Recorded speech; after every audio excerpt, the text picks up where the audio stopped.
Installing a processor and heatsink.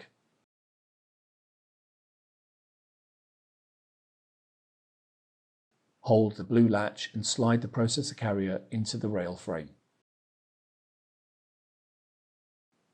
Push the rail frame down until the blue latch locks into place. Close the retention frame and use a Torx T20 screwdriver to fasten it.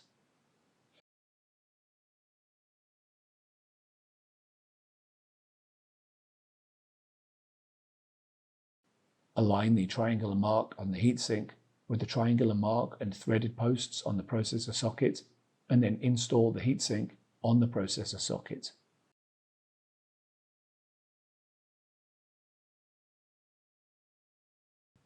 Fully fasten all the screws in the installation sequence shown on the heatsink label.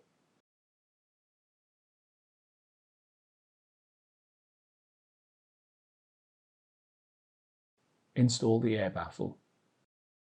Install the top cover.